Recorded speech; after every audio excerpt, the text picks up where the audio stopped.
This podcast is brought to you by Australia's LGBTQIA+ community media organisation, Joy. Keep Joy on air by becoming a member, a subscriber, or donate. Head to joy.org.au. Joy, a diverse sound for a diverse community. Konnichiwa, everybody, and welcome to the Dyan Tai Friends Club here on Joy 94.9. See, I said konnichiwa because I was in Japan last week and I learned that word when I was in Tokyo for cherry blossom. Now, just a very quick intro this week because our very special guest, he's one of the most prominent DJs in the gay scene in Sydney, and he has a lot of music and a lot of opinions to share with you guys. So this week on the DTF Club, we have DJ James Tobin. But DJ James Tobin, who is a resident DJ at pretty much every single club here in Sydney. He plays at Arc, he plays at Stonewall, pretty much just name it, he's been there, he's been around. But he's more than just a DJ. James is also a producer, a songwriter, a PR manager, marketing guru. He is a boss. James is actually giving us an exclusive world premiere of his new single, which will be out later this year. So, drum roll, let's welcome DJ James Tobin to the DTF Club here on Joy 94.9. Welcome to the DTF Club, the Dyan Tai Friends Club. DJ James Tobin. Did I say your last name correct? Tobin? You did. Tobin? Yeah. Yeah, you did. Yeah, that'll do. DJ Tobin. I've been called worse. Yeah. I'm sure. Well, welcome to the club. You're officially part of the Dyan Tai Friends Never Club. in question, dear. You are officially part of my club too, Dan. What it feels an great. honor. Thank you for having me. I love that you're doing this show, and I'm thrilled to be a part of it. Thank you for having me. Well, thanks for, coming to my little studio apartment here in Newtown. Yeah. I love this part of the world. And you mentioned you used to live in Newtown, right? Yeah. It was brief. It was a while ago. But there's a strange connection I have to Newtown in that growing up, my dad lived in Newtown, so I used to come here a little bit, and I've always loved the area, but I've never really spent enough time in it. And every time I come here, it's kind of like, oh, I love Newtown. And I don't know if I want to come here a lot because then, like I kind of lose. There's always so much story. Energy here, and everyone's kind of like, it's kind of weird and like. But that's cool. It's interesting. Yeah, that's what I mean. Like weird and interesting is better than, like wearing the same suit. Regular. Yeah, and just the same as the other guys. I don't like to use the word basic. I prefer the word regular because I feel like basic can be offensive to some Yeah, I like. It's a little bit offensive. This one too. Common. Oh, common people. Yeah, try to not be common. Just try to be you. And Newtown does that quite well. Okay. Yeah. Okay. Yeah. All right. Well, okay. Well, thank you so much for being on the show. Now that we've spoken about like you living in Newtown, but can we just go back like 20 back to the disco. Back to the disco. Let's just go 10, way 20. back. How far are we going back into? Yeah, we can keep going all night. What do you want to know? There's so many things I want to know. This is an 11 o'clock show. I've got a lot of questions for you. This is because we're a Sydney show, so we talk to Sydney DJs, Sydney performers, Sydney drag queens. Have you always? Yeah, Sydney's always Yeah. been my home. Like I've been doing this now 11, just shy. I'm coming up to my 12th year. It's the start of my 12th year actually. So this is my 11th year, and I've done cities and here, there, and everywhere. I've sort of been around Australia a little bit, but Sydney is where I have always been based. Yeah. As a person and as a DJ, like I love Sydney. So you grew up in Sydney. I grew up in Sydney. You grew up in yeah. Sydney. I've done a bit of traveling. In total, I've spent like 12 months in a number of countries. But yeah, I love. So which part of Sydney though do you want to share with the listeners? Yeah, I grew up in Lakemba, which is pretty rough. Yeah. It's inner city wog kind of place, like, and that's cool because that's what I am. Like South American, which most people don't sort of know, but I can't see that. Yeah, it's funny if you see the rest of my family. You do. I'm the only white one. Yeah, I look quite like my dad, but he's dark, so it's really bizarre. Wow. But yeah, so like the whole Latino wog inner city, like My Big Fat Greek Wedding, that movie, like that's I'm all for that, and that's you growing up. That was my suburban upbringing, yeah, totally. And I love Sydney. And have you always been musical since you were little? Yes. There's a photo of me. I don't know if you've got a website or something we can share this on, because I love it. There's a photo of me from when I just started walking, right? Yeah. And so I was like not even one, and I walked up to a piano, and I couldn't reach the keys, but my arms are right up above me, and I'm playing the piano, and I was like 10 months old. And that photo sums up my life. There is nothing I can do except music, and I've exploited that. Because it's always been there. Was that your first instrument before? Because a lot of people know you now as one of the resident DJs in pretty much every single club in Sydney. But we'll talk a bit more about your other passions later. But was piano your first musical instrument? I think. Well, actually, technically, my first musical instrument was actually my voice. I actually was a singer for quite some. Okay. This is a bit of a wanky story, but St Mary's Cathedral, the big church. Yeah. Just were you in a boys' choir? I was the head chorister. I was I was accepted into that school on a music scholarship based on my singing voice, which I have definitely lost, by the way. But so there's no chance it can get you to. No. To drop a verse or it was beaten out of me, but from as a result of that, I went onto a music scholarship, which meant that I could spend a lot of time on music, and that's what I did for the next 8 years. I didn't bother with maths, English, science, and all that stuff. I sat in a music room on a music scholarship. Where is that? The college is right behind the church. And where is that church? Right next to Hyde Park. Right next to that swimming Cook and pool. Phillip Park. That massive church. I sang in there every Sunday for 8 years. Yeah, every Sunday for 8 years I sang in that church next to George Pell, like proper Catholic. Were you you used to consider yourself as a proper Catholic? I'm baptized Catholic. Yes, I'm practicing Catholic. I'll only ever talk about you behind your back. like a good Catholic. Like every other. But yes, then I were you a tenor or a bass? I was a countertenor, believe it or not. A what? Countertenor, alto. And I was up high register, but so you really these days I'd be a tenor, yeah. But I was out of there by the time I was 17, but that 8 years that I was there, and I hit puberty. I didn't have to worry about like the other subjects, because to pay my school fees I had to be good at music, so that's all I did. Yeah. And in that, and it's like I don't like I sound a bit up myself when I say it, but I'm not good at anything else. I can play 17 instruments as a result of that time.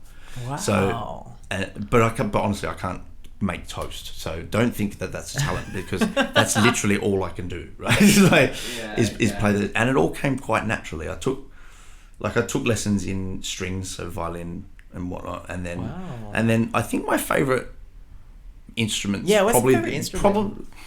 Probably the brass. Like there's an instrument, I don't know if you know the euphonium. It's like a little tuba.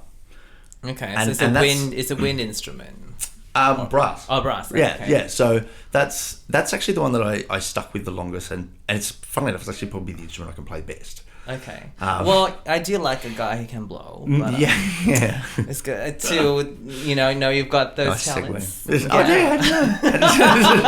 Have you heard that too? This is a late Wednesday night show. I've got all the been doing it since I was a kid. I was on a scholarship for it. So yes, that's my musical upbringing, and DJing was the last thing that I sort of conquered as a musician. Because it's not like you can leave school and go to uni and major in DJing. I mean, I suppose you can major in in electronic music production and what. Is that what you did? No, that's not what I did. I like when I say I didn't bother with school, I haven't ever really studied in my life, right? Like I sat at school for 8 years and did music, and then when I left, I went and got a retail job and just kept doing music. And because it's literally the only thing I can do. I mean, I can speak English. I can count to 10. So I can do English. I can do maths. But I can only do music. It's been my life. Okay. And I was on a scholarship for it. So where did all these mad insane DJ skills and this music producing skills come from? Were you self-taught? Yeah. Like, Wow. and the mad, insane, that's your call. Like, I'm never going to sit here and say I'm fucking amazing. Yeah, it was definitely self-taught to a degree. Like, I drew inspiration from going to clubs and watching the local. Like, when I was going out before I was a DJ, there was the guys that I was obsessed with was Luke Leal, one of the best big room DJs the country's ever seen. Alex Taylor, who still to this day is one of the best Australian DJ exports, in my opinion. And then Jake Kilby as well. And we know Jake. Yeah, I love Jake. And then, other guys like Greg Belladian and just the guys that were dominating the clubs at that sort of time. Yeah. And I wouldn't get in the way, but I'd just sit back and just sort of watch how they approach, their sets. And then I'd try and take things that I learned from them and do it in my own way and just learn what the buttons do and go and do it and just hear it out. But from just watching. Just from watching, yeah. And listening to the working DJs back then, how did that passion? I love asking this question because a lot of people might be listening and wanting to work as a DJ. They might want to work. They might look up to someone like you and like, I want to do this every weekend. I want to the working DJs currently in Sydney. How did that passion become weekly? When did you start to have the weekend gigs and earning a bit of money from doing that? How did you turn that I think the key to becoming a successul musician, not just in DJing but in terms of putting your music out there, the key is to not try and copy somebody. Find your heroes and find the people that you draw inspiration from, but don't try and be that person.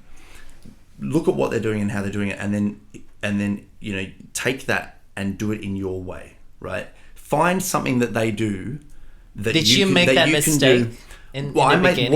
I made the mistake of trying to be my heroes, and it stopped me from getting anything. And then I relaxed about it, and I went, okay, this is what they're doing. So these are the rules, and there's not many rules to music, right? Are you talking about like genres of music, or that you specialize in, or like ways just people play mix? Good songs. Just play good songs. That's all you need to do, right? Yeah. Don't worry about genres. Just if you like a song, there's a pretty good chance someone else is going to like that song as well. And if you're playing songs that you like, you're going to play them with love. But if you're trying to do something that somebody else has already done and you're trying to be that person, it's not going to work. So don't try and look for too much other than a bit of inspiration, and just see what they're doing and see if there's something there that you find really cool, and then do that in your way. Do you know what I mean? Be that technical, be that programming your music, be that whatever it is about that person's set that you like. Yeah, that's something that you've caught onto. So do that in your way. Do you also find that when you're playing, like, how often do you? Because I find that when you DJ, DJ on the side, like trying to balance between reading the crowd and what they would like, and playing what you think would work. Yes. I think it's always a risk, isn't it? I mean, every set's a risk. Really, if that's a risk, every set's a risk, because that's your job as a DJ. I think, and it's so important to like. It's a hard one to explain that, because your job is to control the crowd. And I was actually talking about this just today with a friend of mine, another DJ, Simon, who I think you've had on this show as well. And I was saying to him, it's funny that often when a patron says that they've had an awesome night because they heard all the songs that they want to play, or that they wanted to hear, they don't realise that on the other nights when they're not requesting songs and they've stayed there a little bit longer and they may not necessarily have heard all the songs that they want to hear, they've actually probably had a better night because the DJ is controlling that person and they've kept them there longer through good music. It may not be something that they've heard before, but every now and then you've got to drop something in, just to keep them interested. But what's your formula? Is it every 5 songs? I try not to. Is there a formula? Sort of. I try not to. I try and stick to my own rule that I've just said. Just play good music. That's the only rule I have, right? Yeah. Really. That sounds like a song on the radio, right? But if I Dua Lipa. is that? I've got no rules. Yeah, That okay. song. But yeah, if there is a formula, it's 3 and 1. 3 songs that they don't know, and then 1 song that they do. Okay. That's like if I'm struggling, I'll go to that formula. Okay. But I try and I don't know. The less requests I get, the better. And just play good music, and that's specific to you. If you think that music's good, you will naturally, and you DJ that, you will naturally fall into the scene and the clubs that work. There will be something there for you if you are yourself. Yeah. Well, in a moment, we'll get you to dedicate one of your favorite songs to our listeners. But before we get, I've got one last question for you, because we're talking about DJing and picking the right songs. Do you have I'm gonna rephrase my question. Name your top 3 go-to songs when you're DJing Right now? Yes. Okay. In the Night by Claptone is number 1, far and away. Yeah. It's this beautiful house track, right? And it will work in any venue, and it's so good. Okay. Number two is it's a remake of Right Here, Right Now by Fatboy Slim. Okay. And it's by Camel Fat, the guys who did Cola. Okay, I know that song. Yeah, so the Cola guys have done Right Here, and that is amazing. Yeah. And number 3, anything by Purple Disco Machine, basically. Any of his tracks. Okay. He's unbelievable. I thought you were gonna, mention a Rita Ora song, because I know you like that new Rita Ora song. How do you know that I like new Rita Ora? Like, stalk your Facebook and you say you like the Rita Ora song, Your Song. Didn't you say that? Isn't that old? Oh, well, it's not that new. It's yeah. Yeah, no, I do love Rita Ora, but That's not in your top 3 right now. No. Commercial doesn't often make my top 3. It doesn't have to make my top 20. Oh, such a snob. Obviously, DJ very different venues. Okay, well. No, I do play. I'm joking. I do play commercial tracks, and I love anything by Dua Lipa is a really good go-to. Yeah, she's pretty solid right now. Do you have any commercial tracks that you used to play, or any? Well, if you go back to like early in the days, there's any particular songs that? I've actually got a folder on every USB that I take to any gig called the Old Timers, and it goes back to like 10. It goes back 10 years. Right? Well, pick one right now. So, hashtag throwback. Hashtag throwback. Pick one song right now. The from throwback. Your early DJ the song that basically launched my career is it's by Panau, 2007, and it's called "Embrace Me," and the remix is by Sam Lamore. Where did you play this? I played this at the Midnight Shift. It was my first club gig. I'd done a few gigs at the Oxford, which I consider to be a pub beforehand, but this was my first club gig. Wow. And this was the first track that I played in that set, and a bunch of people ran to the dance floor, and I will never forget it as a really cool little moment. Is this "Embrace Me" by Panau? Sam Lamore remix. Cool. Well, we'll play "Embrace Me" by Panau here on the DTF Club on Joy 94.9.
Welcome back to the Dyan Tai Friends Club here on Joy 94.9. So my name is Dyan Tai. I'm a Sydney-based singer-songwriter, producer, an artist. And here on the DTF Club, every single week we speak to, we interview local drag artists, DJs, and musicians who shape and make the gay scene in Sydney. And this week we're very lucky to have... So lucky, right? We've got DJ James Tobin in the club with us. Yeah. I know you did it. You got me. Yes, finally, after like several attempts. After that one message you sent me, I was more like 10 messages, unreturned missed calls. And I'm pretty bad at I'll give you that. Yeah. Actually, I think that's just a creative thing. Quite well. Maybe. Yeah. Because you always like, I actually don't, half the emails I send, I don't actually expect or like get response. Yeah. Yeah, because I feel like people are just, especially creative people, like when you're in a moment, like, and you forget about messages. Yeah, totally. And we don't have schedules. It all just happens whenever it happens. So like, don't try and call us between 9 to 5 because we could either be asleep. Is like that in general? Is that like to all your lovers as well who might be listening right now? Well, it might be. They better be. or they are, and we don't know we're lovers yet. No. Gosh. I'm not that kind of girl. Love where this interview is heading. Where were we? So right before the break, we're just talking about your upbringing and your childhood, your background. Has always been very musical, very talented, but now I don't like that word. But yeah, I don't like it because I feel like everybody has something that they're good at, whereby negating the need for the word talent, right? So everybody is good at one thing better than anybody else. See, this is what I always tell people, like. Talent, the word talent implies, that I'm being good at something. But it has an implication that I'm better than somebody. Yeah. Which nobody is better than anybody. We're all good at something. We just need to find what that is. See, I always tell people when I go to karaoke night. Yeah. I always tell people that like. I think everyone can sing. It's just about picking the right songs. Just like, no, you don't want to hear me sing. Well, everyone can certainly interpret and give music in their own way. That's for sure. If you can't sing, if it's music, there's something that you either hear it differently to someone else. But like I used to say to my ex, like, I don't know how you make spaghetti bolognese. If I follow the recipe, I stuff it up every single time. And he would really say, I don't know how you play piano. And that's his talent is food. Like, everyone's got something. Yeah. I mean, so anyway. So what's your other talent apart from DJing? Well, I think what I'm good at is music. Yeah. Nothing else. So when you're saying like you're apart from DJing though, you produce. Yeah, well, I do. In fact, you said earlier that you DJ on the side. I kind of consider what I'm to be DJing on the side as well because I write music and not just club music for myself. And I don't, I produce a few little mashups here and there that some people might play, but I write music for me, and I'm going to release some soon, and I've just released it as a single as well. But I also write like film scores and like stuff like that. So that's what I do. Yeah. Wow, for how many different instruments that you can play, like 16, Something 17? Like that. Yeah, because I always like. I do get quite a bit of work as a DJ, but I always tell people I'm a singer first. I call write myself my music first, a producer. DJ. Yeah. Okay. I prefer to be known as a producer who can DJ. Yeah, well, yeah. Do you ever play your own music when you're DJing? I really struggle with that. Well, I have always struggled with that until recently. And this is, I've come to this new sort of stage in my life where I'm slowly becoming comfortable with performing my own music and writing my own music and releasing my own music, which I'm about to do, right? And I've just released a single with Kian recently, and that's the first time I've ever actually felt totally comfortable to put my music out there and open myself up to criticism, because it's a really personal thing, writing music. Exactly, because really it's personal thing. Do you usually write with the song that you released with Kian, which we'll play in a moment? Like, did you write the lyrics and? Yeah, like how with the lyrics, Kian had a lot of input with the lyrics, and had he was there every time I was writing the music as well. But predominantly the music I did, and I tend to write just whatever happens, and I'll put all the ideas in there and then cut it back until it's something good. So and it'll just come as a big brain explosion of noise, and I'll chuck it all down somewhere, and then turn it into a song. And so I was doing that with Keen by my side, and then he came up with these really cool lyrics, and we sort of developed a melody together. And you have played this. This one I've played, I have, and it's how did actually that been feel? requested a few times, and and you know, and other DJs have told me that they have had it as well, and it feels cool, and like, you know, were you nervous? Yeah. Where did you play? Where did you debut that song? Well, we had some little gigs, but in terms of clubs, it was upstairs Arc. Oh, you know, the biggest dance floor. Can't be more scary than that. Yeah, totally. But, and you know, 11 years as a DJ, I've always struggled to play my own stuff. In fact, I basically have never played any of my stuff. I leave that for other people to do because I don't want to force myself upon people. But now I'm at a point, you know, like I'm 30, and I'm kind of just like, okay, well, if you want to criticize me, that's cool. I am quite happy and comfortable with what I'm producing now, and I'm happy to put it out there, and that's a really cool little place to be. But when you did play that song though, like how because it was upstairs at Arc. What time was it? Was it like, because you do it's early like in the morning? 2:30 in the morning, like it was, you know, peak hour. Yeah. And I was gonna back out because you know, I was psyching myself up for playing it for like weeks in advance. Yeah. And I went in there, and until the moment that I started the gig, I was like, yeah, I'm gonna play it. But then it disappeared, and I was like, no, I'm not gonna play it. And two people came up to me who were there with Kian, like, to, you know, potentially hear the track and whatever, and they said, James, play the song. And I did, and it worked, and it, like, it was great. It was fun. It just kept the dance floor moving, which is what you want. Yeah, and you're still working there, not fired, so then that's good. No one left, so I think that's good. Imagine if everyone cleared the room. That's what I'm scared of. Well, that's what I've always been scared of. But now, if I did that and they cleared the room, sure, go. That's right. Like, yeah, I've actually never played my own music because you know, where I DJ and the type of music that I play, it's quite different to what you play at Arc, but even the more mainstream stuff, I just thought, oh my god, do I really want to mix my own voice, my own music, and nobody knows that song?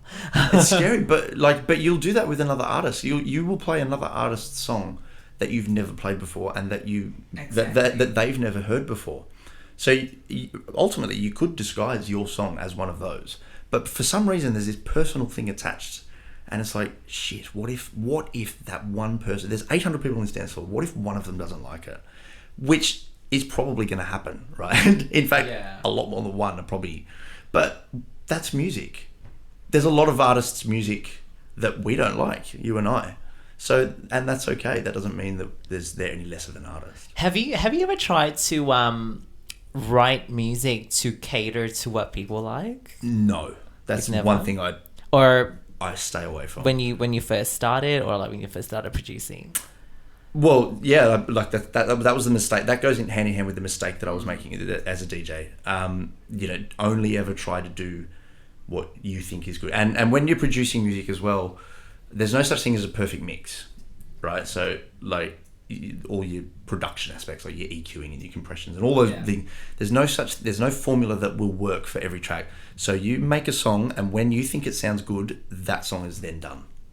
So I love that. Don't try and follow anybody else's formula. Yeah. Make a song, and when you are happy with it, that's done. Okay, even if it sounds different to everything else. How long did it take for you to write this song that we're about to play?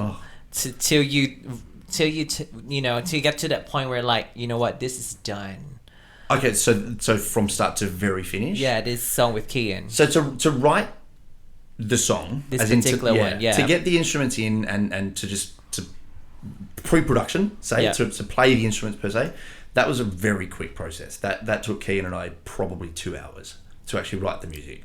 It came out very quickly, and we were halfway through the lyrics. So it's a very different process then. So you got together and, like, let's write a song together. Yeah, Or did you have ideas already that I the had this like? tiny little idea, Yeah. and all it was a kick drum. It was just a rhythm. It was like a kick drum, a hi-hat, a snare, and a clap. Like, it was basic but it just gave a groove and then a bass line. He came in and we added. So he did the melody, or was it like both of you wrote it together? Yeah, we collabed. I love like getting songwriters talking about the music and how they. Yeah, it's a thing that I'm trying to open myself up to, because I'd love to learn stuff off musicians, and so that's where I was at. And I said, come in and let's just see what happens. And it did happen quite naturally. Yeah. And it happened very quickly. But then there was a lot of time, because for me it was the first single I was going to release that I had produced myself. Yeah. Like, it was all done by me. I spent a fair bit of time making sure that, which ironically I've since learned more about production, and like I would love to go back and redo it, but you can't, right? Like, so it probably took its total studio time like maybe 9-10 hours. Yeah. But to write the song, just under 2. Cool. Yeah. And we're about to play it Yeah. for our listeners. Only so if you it's can. called Only If You Can. Just very quickly, what is the song about? It's about whatever you think it's about as you listen to it. Oh, I okay. don't really I love like that. answering Let's that keep question. it- Music is open to interpretation. Okay, well, let's keep it a mystery. Yeah, it's Yeah. whatever you want it to be about. All right, so this is Only If You Can by DJ James Tobin featuring Kian here on the DTF Club with Joy 94.9.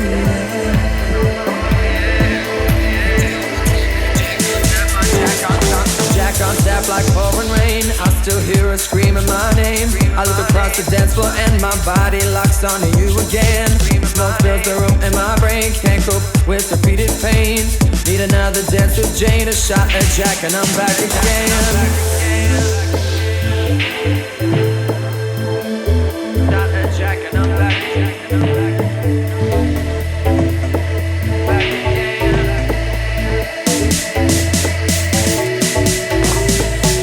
Grab a drink and hold my hand. Take before I come on, let's dance. Pick it up, boy, understand. What I crave is what I demand. Time for me to make a stand. Get what I want, I'll be your man. Stick with me, I got a plan for you and me. You choose when.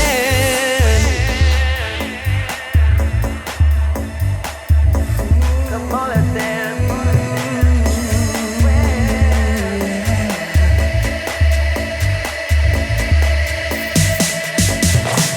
Grab a drink and hold my hand. Take me for a ride, come on, let's dance. Pick it up, boy, understand. What I crave is what I demand. Time for me to make a stand. Get what I want, I'll be your man. Stick with me, I got a plan for you and me. You choose when.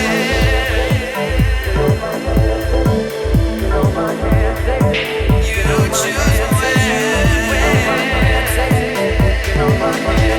Take another hit and change the shot and check it out back again. Stick with me, I've got a plan for you, and if you can stitch up these scars, just be my man.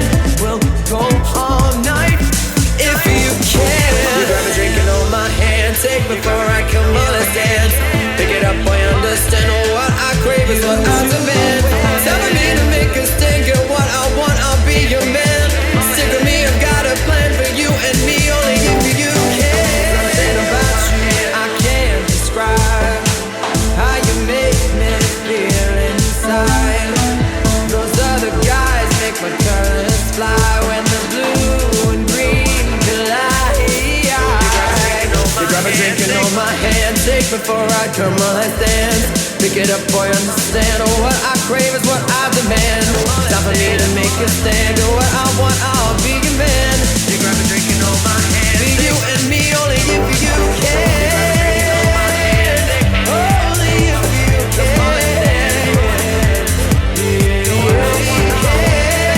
can.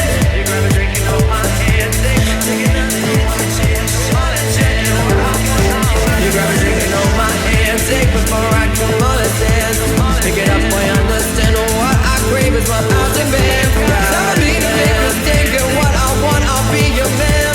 Stick with me, I've got a plan for you and me. Only if you can. Good evening, everybody, and welcome back to the DTF Club here on Joy 94.9. So if you just tune in, DTF actually does not stand for down to No, down too Down far. too far. Down too far. Oh gosh. It actually stands for Dyan Tai Friends Club. So my name is Dyan Tai. I am a DJ, singer-songwriter.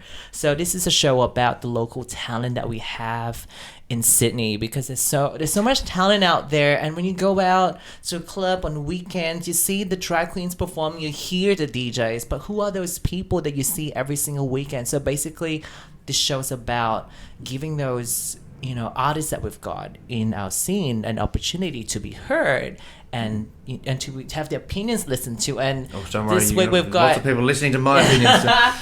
this week we've got DJ James Tobin. He's certainly got a lot to say. That's right. I'm sure they've heard about me, and if they haven't, I'm going to tell them. Don't worry, darling. Oh yeah.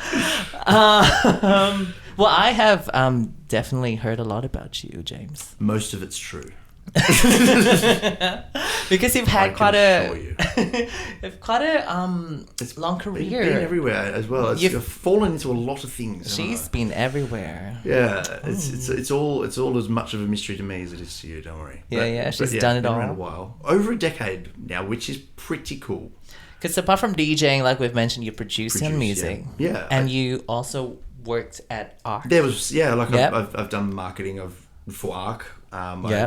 Which was great, and I mean that gets your name out there, that's for sure. I've done parties. I've done. And you've also partied. Do you party much? Well, no, I did, and it's one of the reasons I sort of really wanted to get into DJing, because I did before I was a DJ, and I really enjoyed going out. But there came a point when I was, maybe 2 years into my career or so, where I was just like, you know what, like this. I don't love clubs a lot. I do love socializing, and I love going out with my friends, and I love exploring and all that sort of, like, I'm a big traveler, for example. Yeah. But do I party? Certainly not in nightclubs, no. I wonder what clubs you party at these days. Well, okay. Let's keep it simple. I party, but I don't go to clubs. Okay. Mm-hmm. Okay. Mm-hmm. Would you say that you're a party in a body, and you just like every day is like you wake up and like it's from within, and you don't have to go to a club to party? So I totally just made that up. I was going to say I'm definitely not that low. Not that loose. Yeah. I've normally partied a little bit too hard to have thoughts like that. But you know what? When growing up in Malaysia, like when I see my family and relatives in Malaysia, they always associate what I do with, like, I've had like family say to me, oh, Dyan, like, you're in all these costumes and you're DJing. He must do a lot of drugs, and he must drink a lot, and he must be partying every weekend. I was like, that's not true. Like, I go to bed, I wake up early, I do my yoga practice. It's work. Yeah. It is, totally. That is definitely, and I don't get me wrong, I mean, I'm under no false illusions. I am definitely the luckiest man in the world. I have a job that involves, not much effort for me, because it's what I love doing. Yeah. Right? And it's now at a point. So it doesn't feel like you're going to work. No, I haven't worked. This is like, I quit a day job like 5-6 years ago, and since then I've only DJed and produced music. And so as far as I'm concerned, I haven't worked for at least 5 years, right? But for some reason people want to give me money for me to, and that is insane, right? That is, I cannot process that. So for me, risking that, and don't get me wrong, like I'm going to go and have a couple of drinks, and like if it's someone's 30th birthday, whatever, because everyone's entitled to have fun. But while I'm DJing, my key responsibility is the people on the dance floor, because I've been given this opportunity, and that's mental. Yeah, but how do you find because you're DJing, you do that at night, because you're quite regular. You're Thursday, Friday, Saturday, Sunday nights. Yeah. How do you find that balance between work and life? I know, because you love what you do, but it's still quite demanding, the hours. It is actually. It is actually, and that is something that people don't, I suppose, see behind the scenes. Like for a standard set, which these days is kind of 3, maybe 4 hours, I cannot put a foot wrong. Like, so yes, I'm in a club, and that's great, right? But while you're at a club, as you know, the people who are listening, well, those people are at a club for 3 or 4 hours, which most people sort of are. They can go and get a drink. They can pop out for a cigarette. They can have a chat to their mates about how their week was. They can catch up about last week. Yeah. I can't do anything except put these headphones on and make sure that nothing goes wrong. You mean you and don't that is play? intense. So you're telling are you saying you don't put a 20-minute track and go out Never. and get someone's number and come back to the text? Never know. They bring their numbers to me. No. But honestly, like it's quite intense. And every DJ will tell you that for that 3 or 4 hours, and even like the drag queens. I mean, for 4 hours before they get there, they've got to be putting faces on, and they're a persona while they're like working at a club is not going clubbing by any stretch. It's going to work. And because I've been doing this for a little while, these days it's a little bit harder than it was 5 years ago, 10 years ago. Describe your typical weekend working as a DJ in Sydney. So let's keep it real, because you know, we might have some people tuning in with an idea or perception of what, you know, how it's like being a DJ. Oh, it must be like so glamorous. You know, James Tobin's playing at Arc every weekend. You know, let's just keep it real. Let's just talk. Let's talk real now. Yeah. So when what's you say your typical weekend? you're talking about Fridays. Like when you're working. So how tough are those hours? So I can So first and foremost, I consider that my working week. So for me, my weekend is Tuesday, Wednesday. So when I get to the weekend on the calendar, more often than not, I'll have like a Thursday night gig. And then something like a really early Saturday morning, and so as in that's kind of a Friday night, right? Friday, and then like an early Saturday night. So there's this big stretch, and when you're doing a 3 or 4 hour gig, sometimes they even stretch out to 5. There's an hour or 2 worth of prep. There's the mental preparation and all that sort of aspect. But then when, you know, just like anybody else, when you finish work, I don't go home and go to bed. Like, no one does that. Even if you work at a bank and you're a bank teller, you finish at 5 o'clock, you don't go home and get into bed by 6. Yeah. So, like, reality is when we finish at 4 or 5 in the morning, we're up till 9 or 10. And then, or sometimes, you know, even a bit later. Sobering up. But not even. You just on. It's like someone's normal adrenaline. Tuesday. You've just been to work. Yeah. You don't go home. No one goes home and goes to bed after work, right? Nobody does that. Yeah. Except, well, in Australia at least, right? But you know, people who work Monday to Friday 9 to 5 don't go home and go to bed by 6. But it's like you have to readjust your hours every weekend. I don't, because it's my full-time job. Yeah. So at the weekend, I'll jump into bed normally by like 10 or 11 a.m. Yeah. And you can't sleep at that time of the day, so I'm up by 2 or 3. So it's short stint naps. Yeah. And I'll normally, you know, I tend to just socialize with other DJs and performers. They tend to be the people that I've spent most time with. So we're all kind of on the same body clock. We'll all hang out somewhere. Yeah. You know, everyone loves having a drink after work. We'll do that. Maybe now that I've allowed you in the DTF Club, I can join your club, your DJ club, the James Tobin Club. Yeah, you'll have to ask my people. No, of course you can. You're welcome. The JTF. You're welcome to come in my box, my DJ box. And no, by all means. But like, if that's what we do, performers with performers. Yeah. And a typical weekend is not much sleep, but that is only because like. Yeah. Yeah, it is demanding. But let's talk apart from music. You know, I've always believed your health, your mental health, physical health, your well-being is so important. And how do you find that it's maybe when you first started, or does it still affect you? I would probably say that it gets harder the longer you're in it, to be honest. And yes, like, don't, you know, if you're a listener and you're going, oh, I want to live this glamorous lifestyle, it's not as glamorous as it looks being a DJ. There is a lot of sacrifice that goes into getting, you know, the opportunity to have the best job in the world. Because I do have the best job in the world, but there's a lot of things I've given up. You know, like going out to clubs with my friends who aren't performers. That's something that I don't really enjoy doing, because clubs to me mean work. And then so mental health is another thing as well. I'm a huge believer in being completely open and transparent with your mental health. Depression and anxiety is something I've like, I wouldn't say struggled, but lived with for the last, was it 2014 I was diagnosed. And that is something, anxiety specifically, is something that does get harder the longer you're in. Because the longer you're in this job as a DJ, the more well-known you become, the more people talk about you, and they talk, and not in a bad way, but when anxiety is there to begin with, and it all feeds and just gets bigger and bigger, and it's something that you need to be very, very aware It's like of. when people meet you, they might have heard of you and they might have an Yeah. opinion of you. Well, they may have formed one, and it might be good, but for me, like, because anxiety is always there for me, I often meet people and they say, "Oh, I've heard all about you," and And like, it's oh my god, and have it's you like, heard? From who? Oh, do you just stop caring? But we've never. Well, it does eventually become, it does eventually just become an expectation, and nobody ever means it in a negative way. But but mental health as a performer is something that you need to be very, very wary of. What are And some of you your- always need to preference it before the actual job itself. What are some of your, if you want to share with our listeners a quick way to sort of manage that? How do you coping method? just not look at social media? Because some people do that. I certainly don't take social media personally. So to me, social media is not a real thing. That it's what happens on social media. It's not real.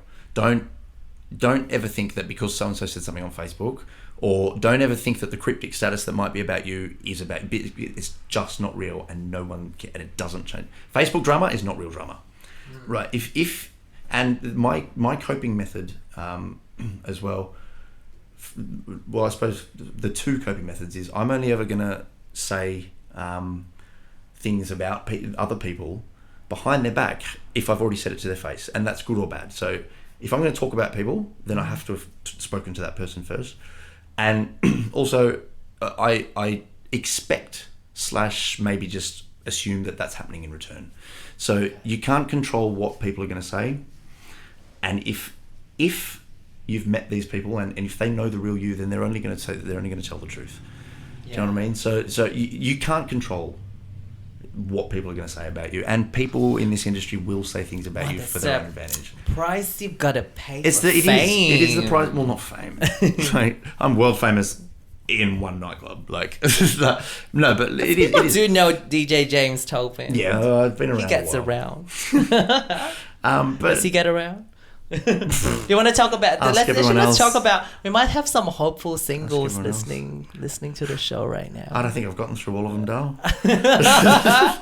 How has those No. hours affected your personal love life, if I may ask? Yeah, you may, absolutely. For the first 6 years of my career, I was in a relationship, but after that, when I came out of that relationship, I went into that relationship. There was no smartphones, there was no Grindr, there was no Facebook, right? And then I came out the other end, and there was all of that, and it threw me, like, because I was in my late 20s and you didn't have to go to a club and talk to people anymore. So I've had to retrain myself pretty quickly, right? Yeah. Not to mention, I'm actually pretty pathetic when it comes to reading that sort of stuff. Like, To reading body language. yeah, well, no, not to reading body language specific to James, let's have sex. Like, I will not pick up on that. So unless someone was really blunt and hey, Hey James, let's have sex. I'd probably still go, why don't you want to have sex with me? Like, I'm I don't get me wrong, I'm like, once we get there, it's all good. Like, can you imagine all the messages coming through after this show But see, and this me is the like, thing. I am, and like, people always say to me, God, you are such a flirt. And it's like, what? I don't know how to flirt. I've got no idea, but maybe that's my charm. No, I don't know. I'm not vanilla. Don't get me wrong. Like, it's all good once we're there, right? Yeah. But like, I don't ever pick up on that sort of stuff. I'm pretty bad. So if you're a hopeful single and James Tobin is your vibe, if you're feeling James use Tobin, as little words as possible. If you're feeling James Tobin, well, you've probably already you've done it, right? maybe just send photos instead. Oh, at least say hi. Yeah. Someone said to me once, "Have you got a whole pic?" I said, "I've only got half of one." Like, that's how bad I am. Oh my god. I am glad this is a late show on Wednesday night, not like a 6 a.m. show. But I thought that was like an entire breakfast show. Let's not go there. Anyway, so that's oh that's my how god. bad I am, dude. Okay, That's now how bad I know what you're saying. Yeah. Now, did any of your personal relationships inspire you to Oh, write? they all do. Yeah. Yeah, is that what you need? Because I know you got a new EP coming out. Yep. Has any of that inspired your songwriting? Yeah, I've gone through this like really cool change, like personal change over the last probably 3 years. Yeah.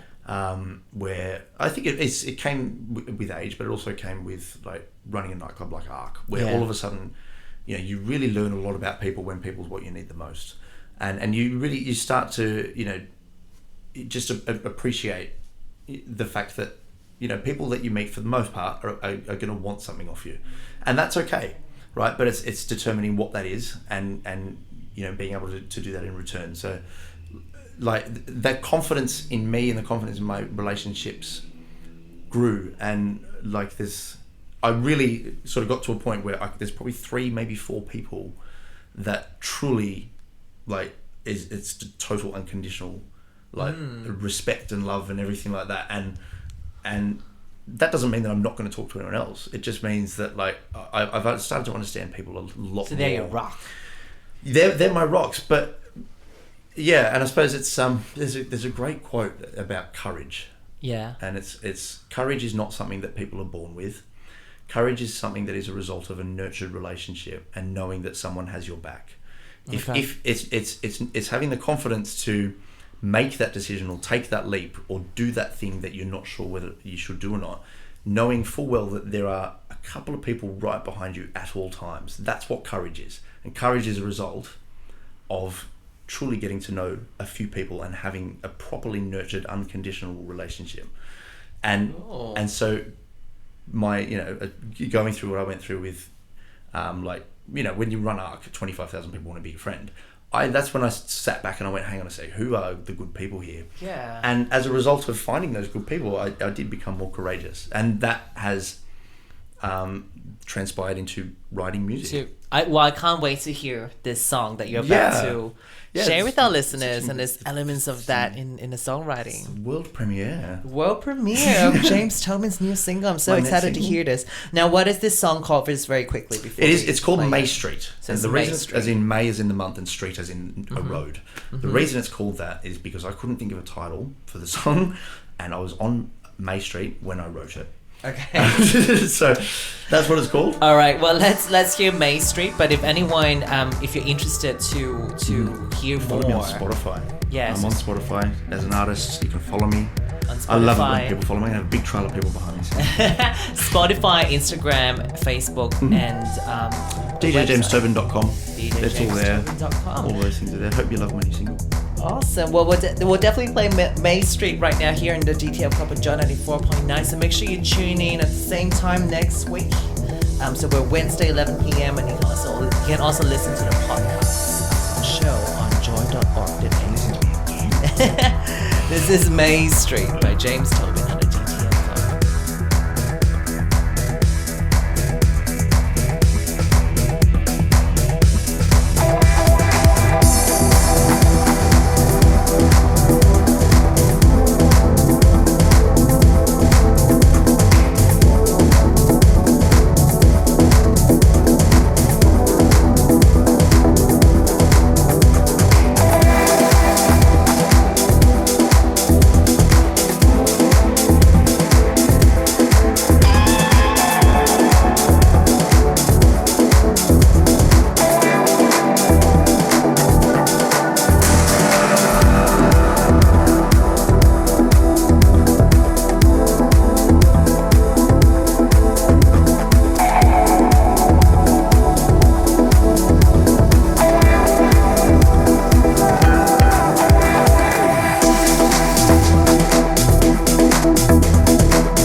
Thanks for listening to another Joy podcast, brought to you by Australia's LGBTQIA+ community media organisation, Joy. Help us keep Joy on air. Head to joy.org.au. Joy, a diverse sound for a diverse community.